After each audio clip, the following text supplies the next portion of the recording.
ఎదను గుడిలాగా మార్చేసి ఎదుట దేవతను చూపించి ప్రేమ పూజలే జరిపించేస్తావు.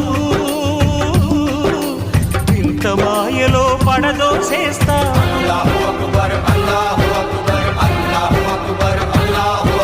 బ్రతుకు హారతిగా వెలిగించి వెతల పాత్రలో కరిగించి వెలుగు రేఖలను నిలువున కోస్తావు. విలువ చీకటిగా మిగిలించేస్తావు. నిండు ప్రాణాలు కదిలిపోతుంటే కంటి నీటితో కాల్చేవు. బండరాయిలా నువ్వుంటావు కనుకనే బాధపడలేవు. ఈ మాయలన్నీ నీకే తెలుసని మనిషిని పట్టుకు వేధిస్తావు. గుండెనెందుకిచ్చావురా?